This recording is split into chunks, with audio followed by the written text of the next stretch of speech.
you kill me, thank you.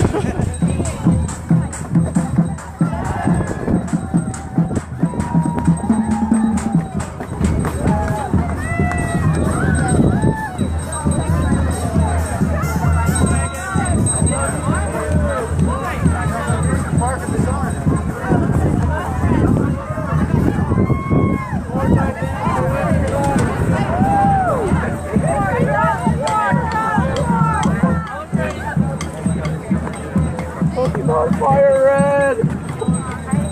Yeah!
Welcome back! All right, we're ready to roll. A big shout out to you for your donations, which made the march possible. And a big shout out to the following organizations that provided their services to us at no cost or for very little cost. The Buncombe County Rescue Squad, the Blue Ridge Pride Festival,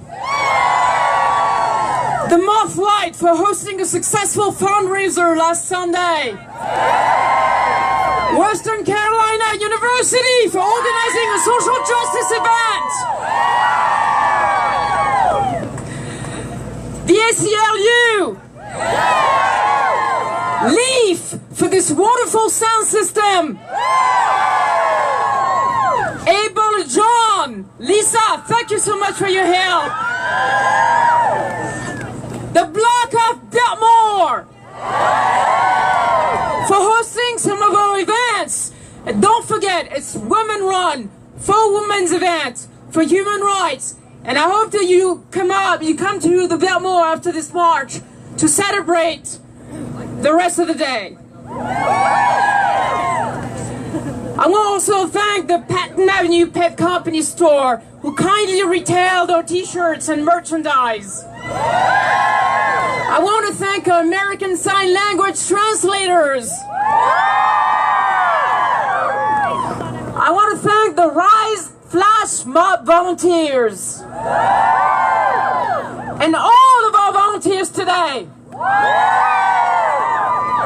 One last thank you to the city of Asheville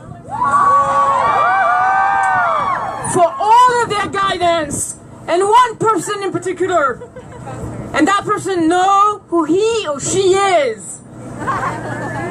And if you don't know who you are, here's a hint. Your sister's birthday is today. And all she wanted for her birthday is to come to this march. Happy birthday to you. Let's give a warm round of applause to all of our volunteers and to you for being here.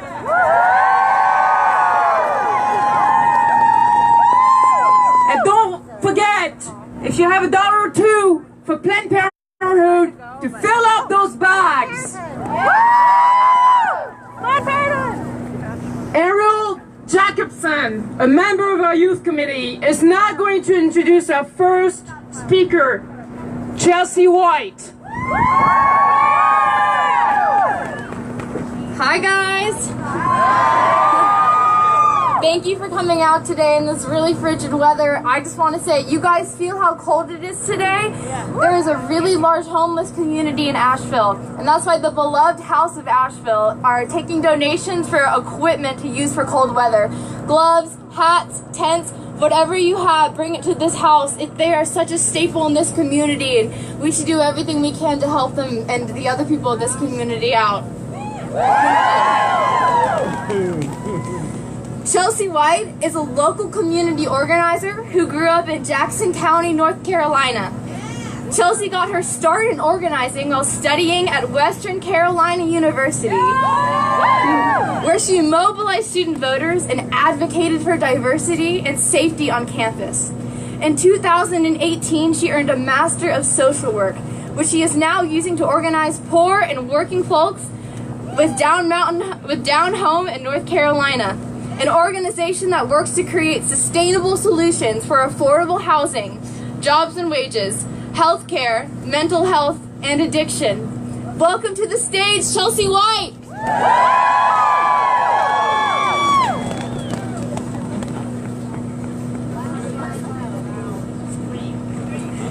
Can you hear me? How are we doing today? Are you freezing? It is so exciting to be here today, despite the cold and despite the fact that I am literally wearing 3 jackets right now. Nothing fills my heart with pride more than when people show up despite the elements and despite all of the odds that are stacked against them. My name is Chelsea White, and I am here today because I am a proud Appalachian woman. The first thing that I want to do today is thank you for showing up. I grew up just a little bit farther west of here in Jackson County, and the reason that I am a proud Appalachian woman is because it has always been the women in my life who are showing up when it has mattered the most. Showing up to shine their light in the darkest corners of my own struggling, to guide me towards a better, brighter future so that eventually I could end up right here, surrounded by other powerful women, all working towards the same vision. I see myself and us taking on their legacy now. I see us now as women showing up and taking on that role for our community that those women played for me. It is not an easy role. It is a role of healing and a role of growing. And as y'all know, wounds hurt when they are being prepped for healing. And we all experience growing pains. Thank you for showing up today, because that is the first step. Our job now is to dig in, to shine our light into the darkest corners of our communities struggling, to reveal our deepest pain and our fears, because until we do that, we will not be able to begin to guide ourselves and our communities out of that darkness. If we don't address our wounds, we cannot clean them, and they will get infected. We see this happening now.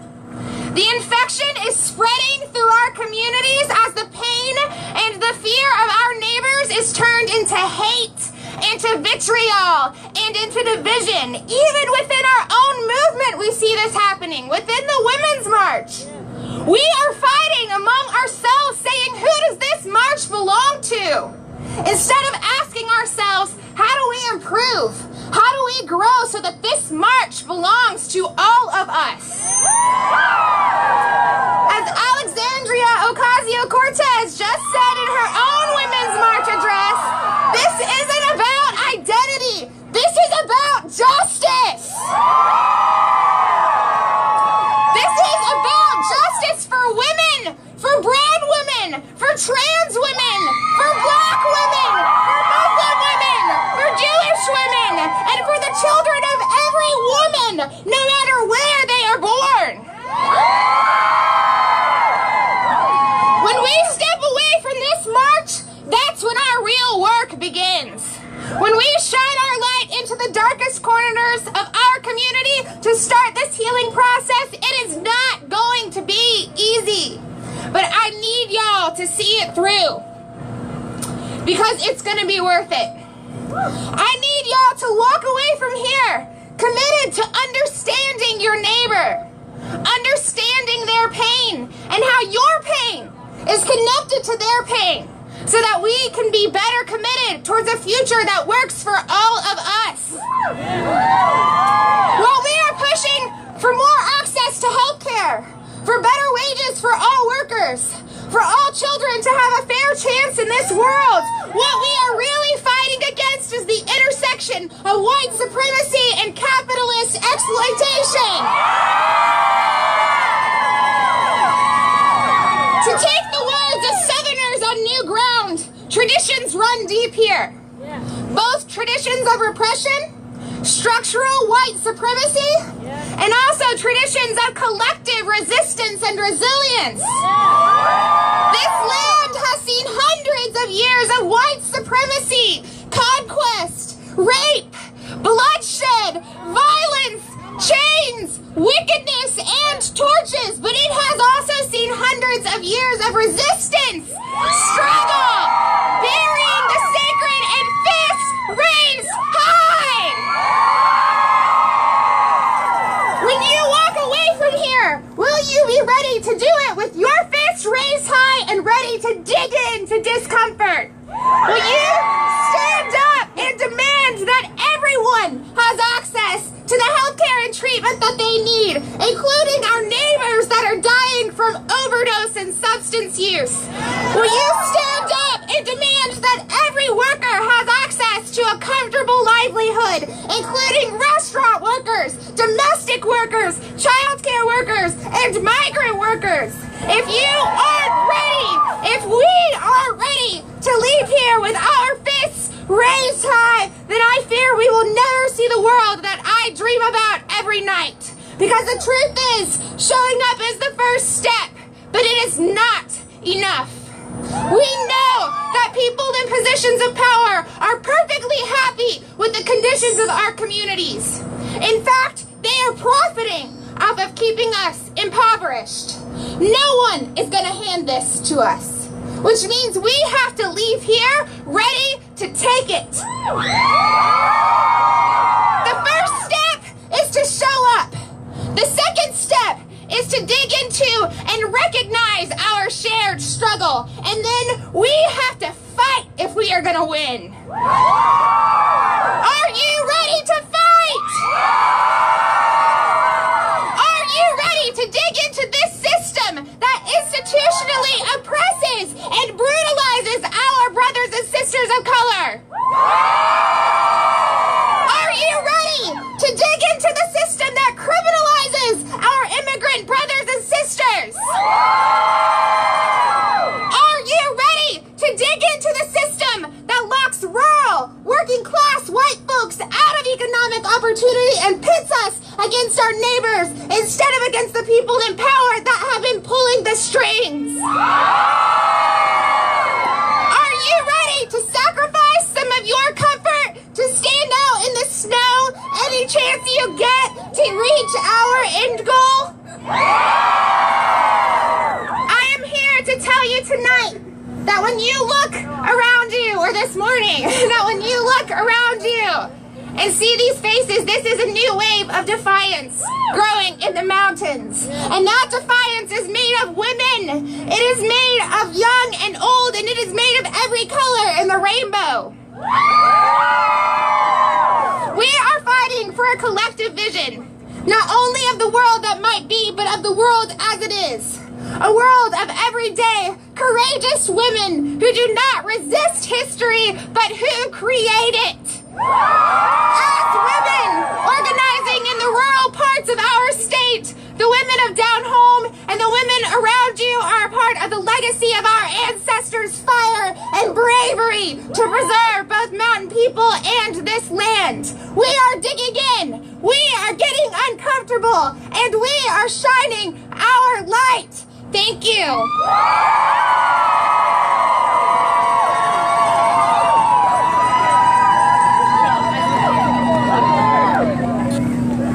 Hi, marchers! Is everyone feeling pumped up? My name's Ruby, and I'm here today because I believe in change. Do you? I'm a 12-year-old girl up on this stage in front of thousands of people. No matter what your situation may be, you can make a difference. And sure, being up here is way out of my comfort zone. But with the way the world is right now, we all need to get out of our comfort zones. And I know that sometimes we feel hopeless, but let me tell you something. Together, we are a force. And believe me, we are a force to be reckoned with. Together, we can eliminate the idea that women are distractions. Together, we can create a society built out of love instead of hate. So let's get the Equal Rights Amendment ratified in all 50 states. And let's elevate each other, no matter our class, abilities, race, gender identity, religious beliefs, or political standpoint. Because guess what? We are all people. We are all Homo sapiens, and homo means same. So we should all have access to the same rights. Let me rephrase that. We will have access to the same rights. Because until we do, we are going to keep marching. Marching for change and marching for love. This world isn't perfect, but we have the power to improve it. Inside each and every one of us is a spark. So let's set this world on fire.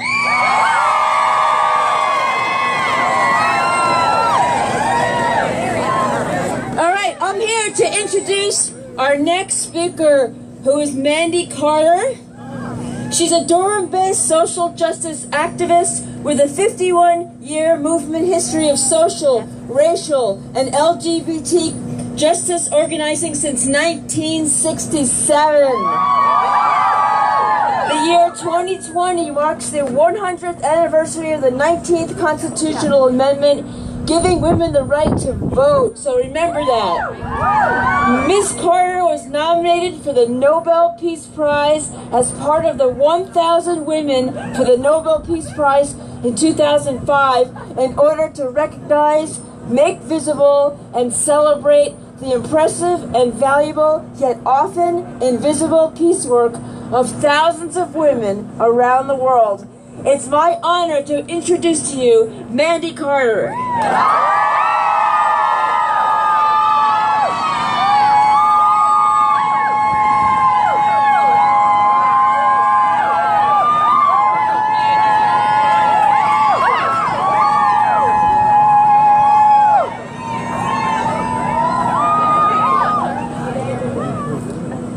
So, here we sit.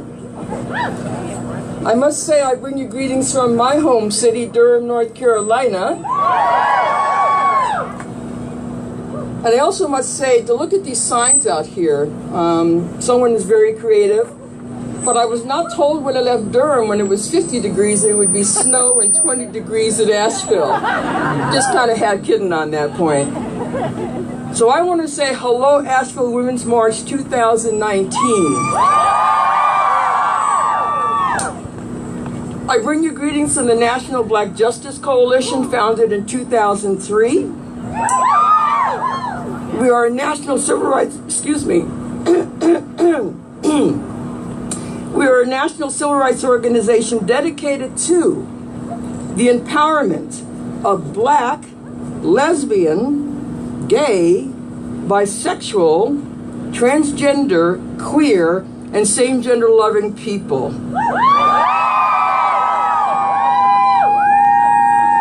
And our mission is a simple one, to end racism and homophobia. Some water. And since tomorrow is the Martin Luther King Jr. National Holiday, and we're here in Martin Luther King National Park, I must say this is perfect timing, because for those of us who are black, lesbian, women, feminists, I can't think of a better place to be at this time in this day.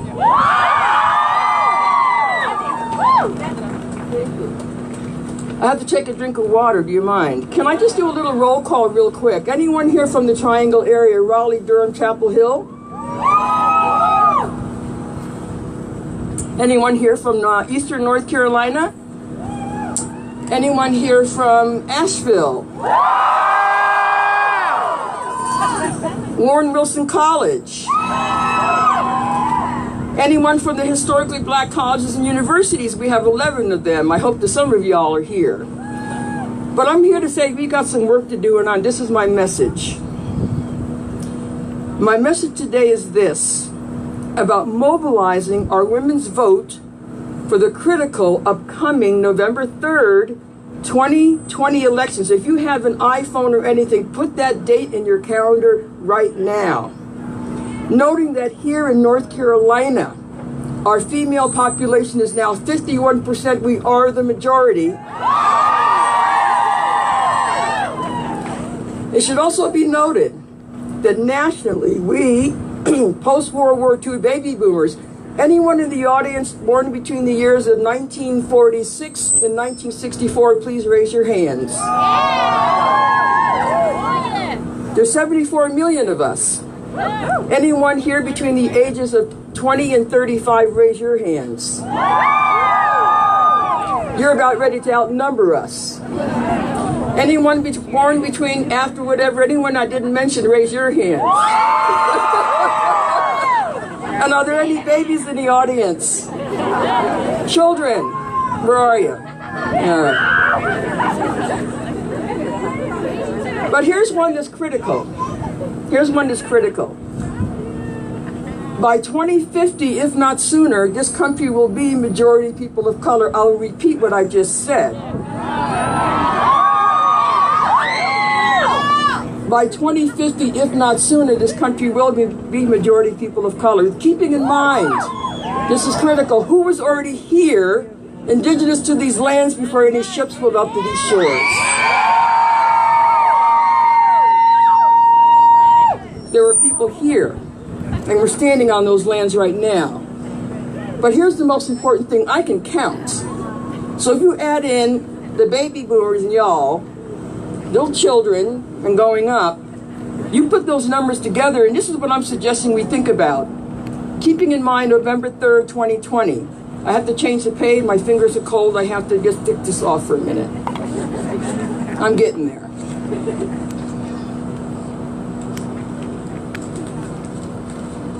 All right, I'm ready. I can count. If ever there was a time for us to be doing intentional, multiracial, multi-generational voter education, voter registration, and get out the vote, mobilizing and coalition building, it is now, with only 652 days to go before November 3rd, 2020. And speaking of multi-generational voter mobilization coalition building, can I get a show of hands of anyone who is 16-year-olds today, any 16-year-olds in this audience right now? Put them up. Because you, starting today, need to take a pledge. At the age of 16, anyone who's going to be 18 by 23rd, 2020, you're it. So we're going to start mobilizing you all. Are you going to take a pledge? Are you going to take a pledge? Okay. That said, I'm getting near the end. We need you. In closing, I do want to make something else clear. Lori already said it. 2020 will mark the 100th anniversary of the 19th Amendment to the Constitution signed on August 26, 1920, stating, "The rights of citizens of the United States to vote shall not be denied or abridged by the United States or any state on account of sex." That gave the women the right to vote in 2020. And don't forget, we're only 1 or 2 states away from the ERA, Equal Rights Amendments. And North Carolina or Virginia might be the state to bring it ahead. So I'm going to end with a quote from someone who I deeply admire, and if you don't know her, Google her, Shirley Chisholm. Here's her quote. "Women in this country must become revolutionaries. We must refuse to accept the old traditional roles and stereotypes. We must replace the old negative thoughts with positive thoughts and positive actions affirming it and more. But we also must remember that we will be breaking with tradition, and so we must prepare ourselves educationally, economically, and psychologically in order that we should be able to accept and bear with the sanctions that society that will immediately impose upon us." So I want to close with the following chant that we had from Memorial Monday movement. We're going to do it 3 times. Forward, together, not one step back. Forward, together, not one step back. Forward, together, not one step back. Thank you.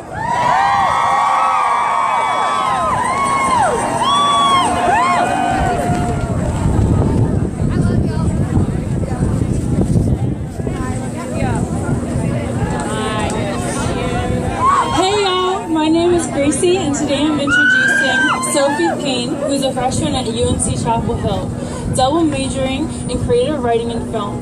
She spends a great deal of time in the darkroom photo lab, focusing on interconnected nature of imagery and expression. I'm also introducing Cecilia Tucker, who is a senior at Asheville High School. She hopes for a career promoting mental health advocacy and LGBTQ rights. Today they're going to be sharing some spoken word poetry with us.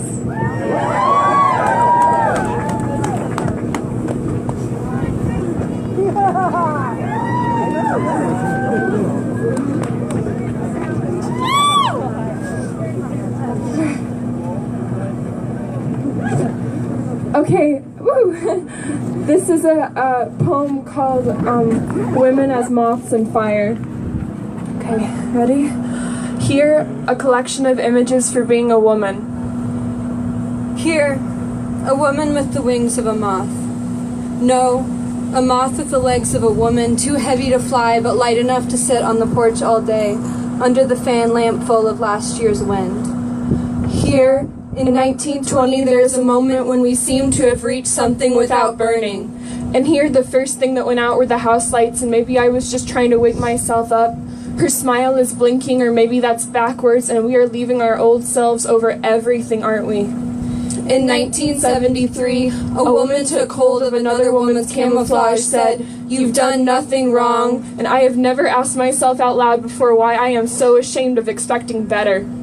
In here, the radio in my car is an insect. No, the radio in my car is a woman. Her legs are the space between channels, the unwanted frequency, static dressed in gold hoops. There are more than 11,000 types of moths in the U.S. alone, and some of them are bigger than songbirds, and some of them are so small they could live inside of you. And I'm wondering if it's awful to love something that is so desperate for a brighter future. In here, if roof shingles had a voice, they would be hysterical. If roof shingles had a voice, she would be the chimney of the latest months of the year, the nipple of a home cast pink off the sky like first snow. No, here, June 26, 2015, I ate light for the first time and did not feel guilty for it. Here, November 2016, we all have questions. No, she has these questions, these one-eyed insects, these bodies of parsley in a hole of radio sound. Suddenly, the collar of my shirt is a map. My well-formed continent breaking into pieces, becoming separate, holes in everything. My old town, my old country is still sweating me off. She is the ground. She is falling everywhere. No, the air is downed like birds. Feminine. So many that the sky turns summer colors. Mourning doves caught in the dams. Here, in 2017, my mother cries watching TV, and I remember that caterpillars dissolve into liquid before becoming themselves, and I think, how could they possibly know when it's time? And in 2018, I am called names I would never say to a child, and I turn into water.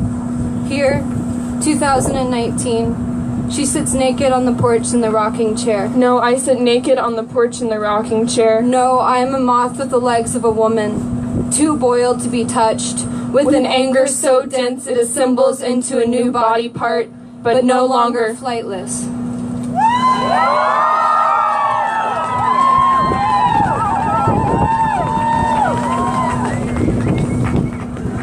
All right. Next is Jay Slaughter. Jay is a graduate in political science with a minor in history from UNCA. Today, she works with youth to discover how we can use art to find the power in our collective stories. Welcome, Jay.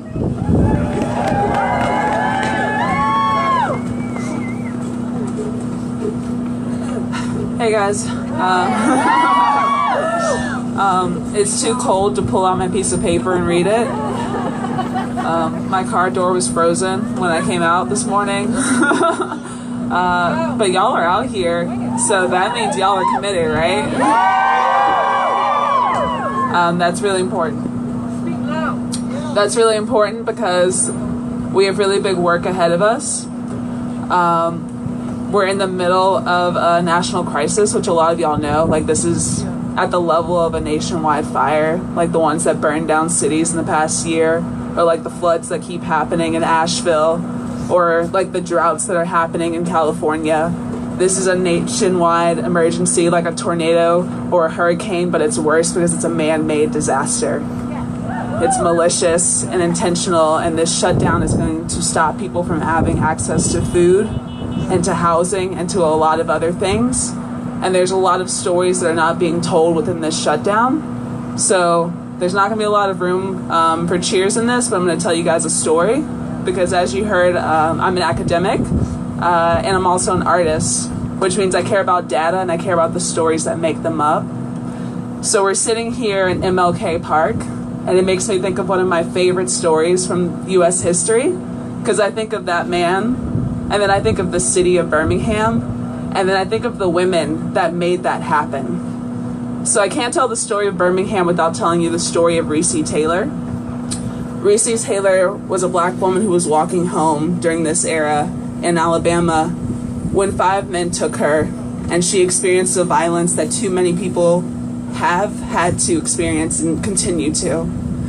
And after this violent act, they pushed her out of the car and they said, if you tell your story, the price will be your life. But she went home and she told her father her story. And then her father told someone that story, and then that person told someone that story, and eventually a woman heard it. And that woman knocked on Reese Taylor's door and asked to hear this story, because this woman had been doing story collecting across that city.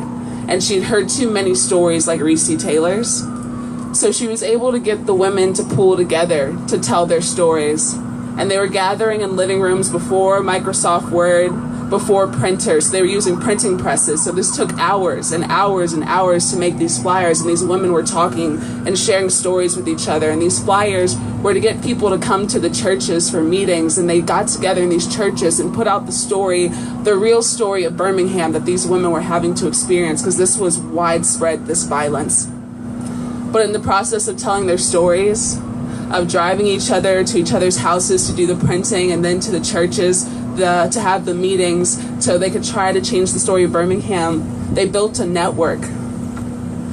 And I was always interested in the story of the Montgomery bus boycott, because I never understood how an entire city of people who were sharing the story, which is the story of being black in the South, they were able to organize for an entire year to divest from a system that wasn't working for them. And I always wondered how they were able to do that. And it was because of the network that these women had built by telling their stories together. And the woman that knocked on the door of Reese Taylor was Rosa Parks. Rosa Parks was not a meek, feeble, or tired woman. She was a black woman, elder, organizer, who was bringing us together in our stories. And the story of Birmingham was able to change over that decades of work. And the story of Birmingham changed the nation. The story of this nation has touched the world. And that's what the power of stories can do. So we're here in Asheville. And I want you guys to know I've read about Asheville in the national news 4 times in the past 2 years, and none of the times have been good. They've been stories of violence, and the most recent one is the story of violence against a 12-year-old girl. So I want you to know that Asheville's being watched by a lot of people for a lot of great reasons and a lot of horrible reasons. So we have a story to tell, and I want us to think about the stories that are not being listened to and how we can lift them up, especially as we fight against this man-made unnatural disaster that is striking our country. Let's listen to the stories of those affected and the solutions that they have, because we are the intersection of so many stories right here. And collectively, we can change the story of what is into what can be. So thank you guys.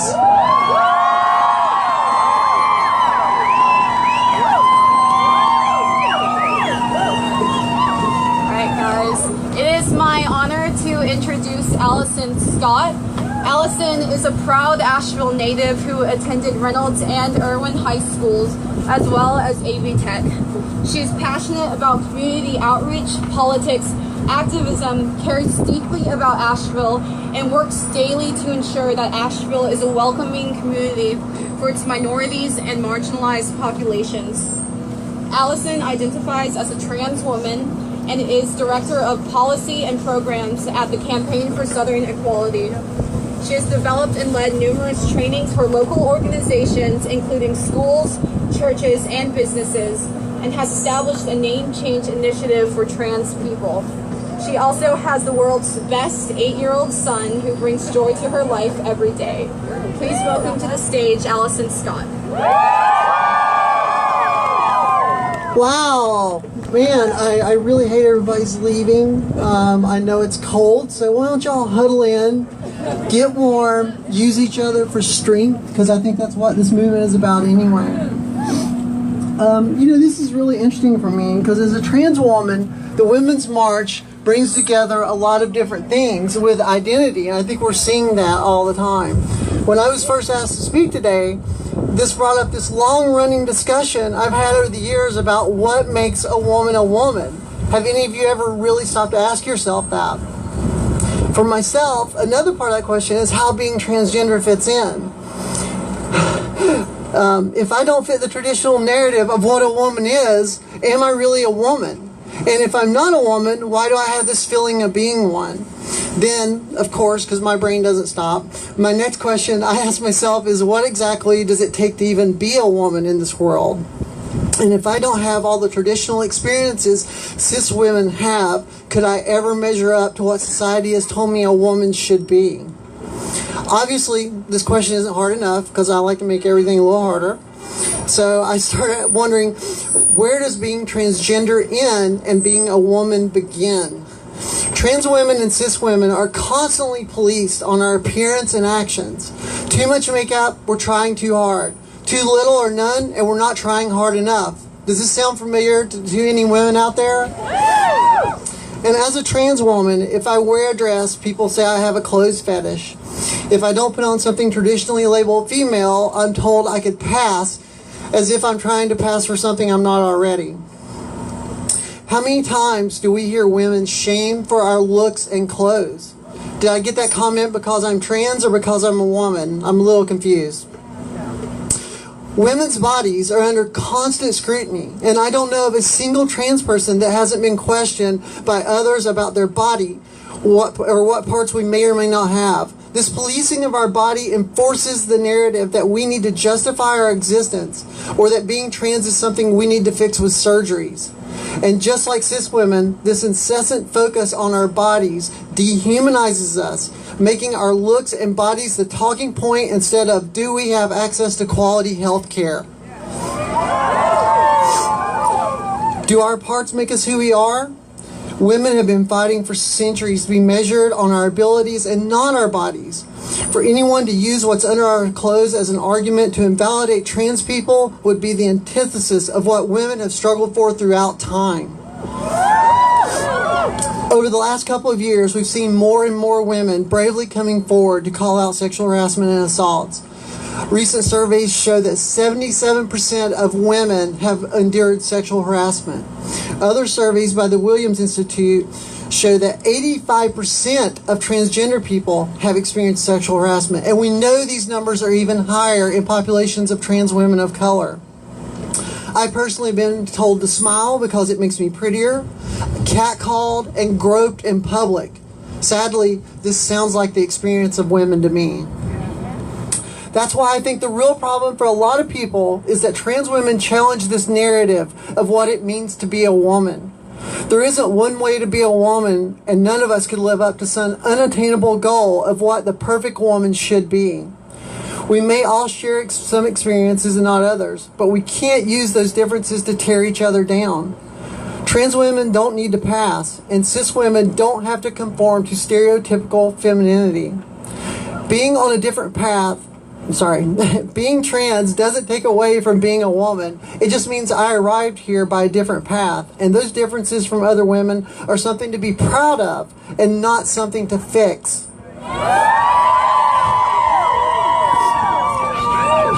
So I ask that all women find strength and knowledge in those women different from you. And by embracing our diversity and differences, we are going to move forward together. Thank you.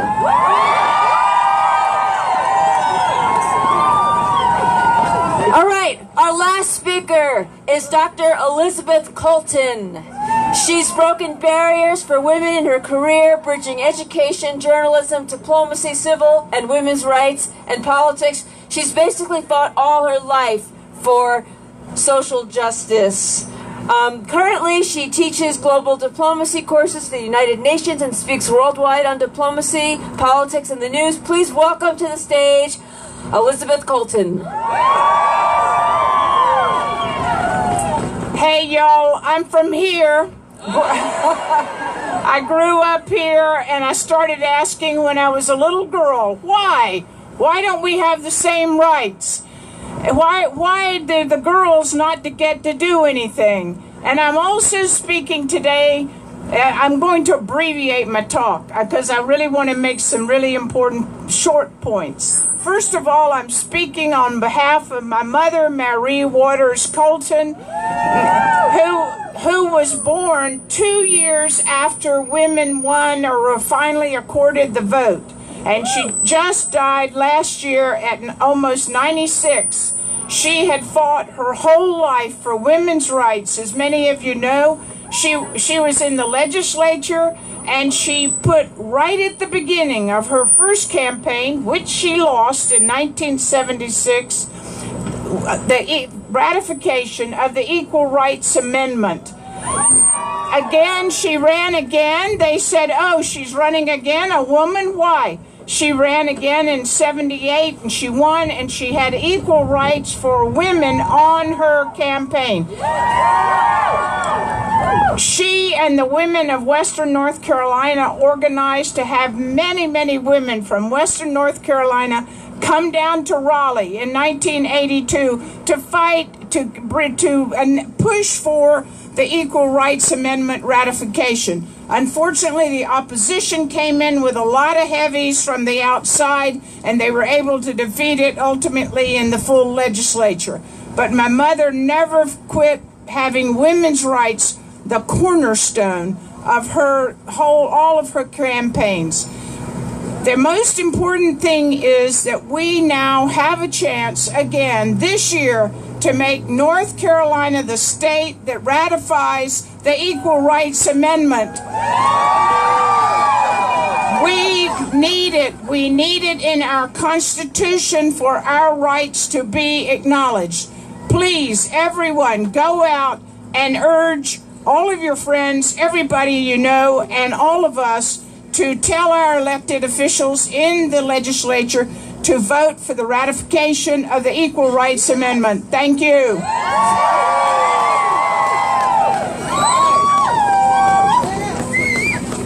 Hi, you're brave and frozen people. My name is Melody Galloway, and I'm the director of the Asheville Choral Society. Hey y'all, my name is Susanna Park, and I'm a native Ashevillean, and I'm the director of the Wild Asheville Community Chorus. And we, with our sisters, the director Simone, the director of the Asheville Gay Men's Chorus, both of them are under the weather as we're in the weather. And also Althea, who is the director of Women's Song. Of Women's Song, yes. So singers, we're going to wrap it up today. Lift your voices, it will warm you up. This song is called Be the Change. Be the change you want to see in the world. Be the change you want to see in the world. Be the change you want to see in the world. And change will come to you. That's the Be chorus. the voice. Be the voice you want to be in the world. Be the voice you want to hear in the world. Be the voice you want to hear in the world. And change will come to you. Be the light. Be the light you want to shine in the world. Be the light you want to shine in the world. Be the light you want to shine in the world. And change will come to you. Be the change you want to see in the world. Be the change you want to see in the world. Be the change you want to see in the world.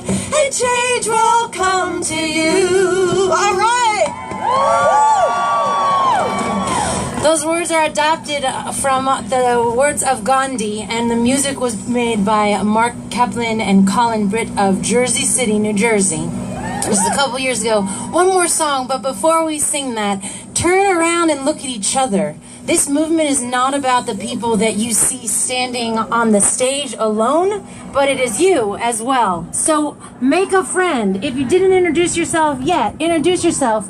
Squeeze in closer, put your hands in each other's hands, link arms, and we're going to step with our right foot and our left foot. This is a song written by Melanie DeMoore of Oakland, California.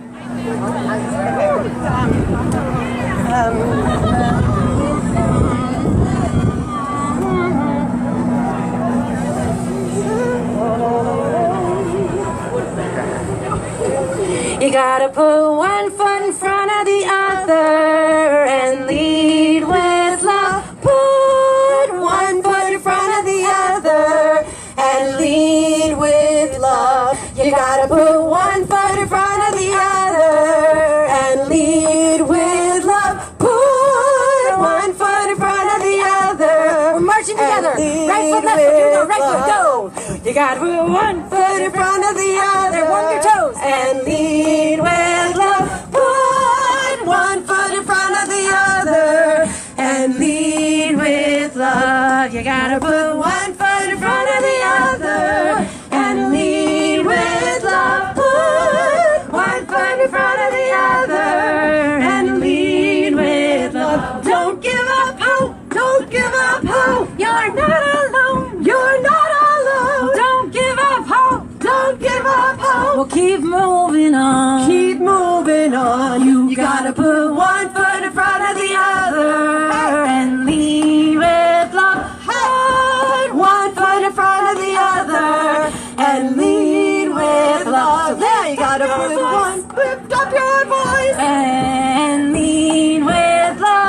you gotta put one foot in front of the other and lead with love. Lift up your eyes. Lift up your eyes. You're not alone. You're not alone. Don't give up hope. Don't give up hope. Keep moving on. Keep moving on. Well, you gotta put one foot in front of the other and lead with love. Put one foot in front of the other and lead with love. Yeah, you gotta put one foot in front of the other and lead with love. Put one foot in front of the other and lead with love. I know you're scared. I know you're scared. And I'm scared too. And I'm scared too. But here I am. But here I am. Right next to you. Right next to you. So we gotta put one foot in front of the other and lead with love. Put one foot in front of the other and lead with love. Yeah, you gotta put one foot in front of the other and lead with love. Put one foot in front of the other and lead with love. You gotta lead with love. You got to lead with love. You got to lead with love. Lead with love. Yeah, y'all. Sing it out. Love you. Be safe. Thank you.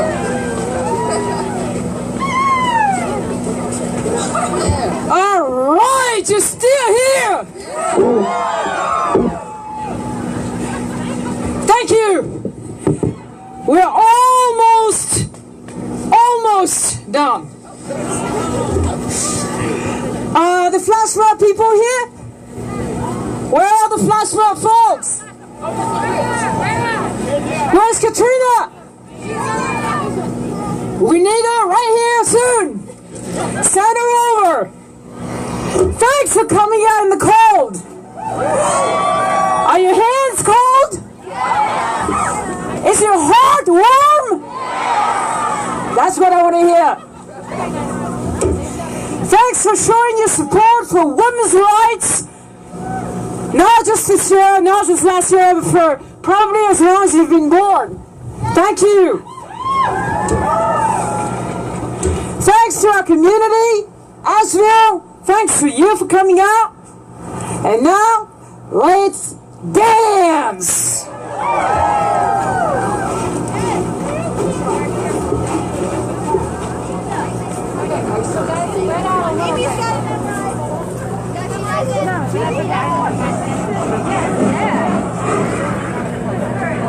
All right, at the music camp.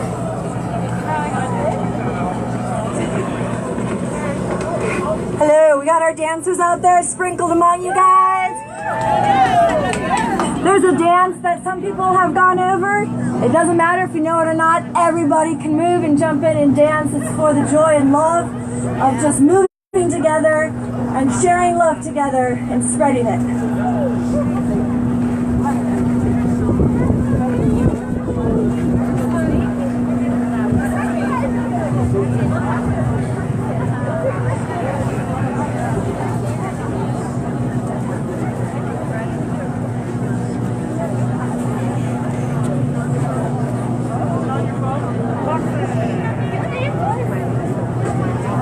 Yo, don't you leave yet! Wait! We're gonna dance, I told you! You ready to dance? Did you practice? I heard some yes! Did you practice? It's okay if you haven't! You'll learn real fast!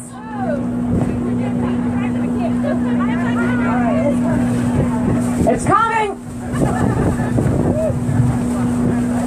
After they're done, go home, have some warm tea or coffee. Hide away, they say, 'cause we don't want your broken parts. I've learned to be ashamed of all my scars. Run away, they say, no one will love you as you are. But I won't let them break me down to dust. I know that there's a place for us. For we have love real.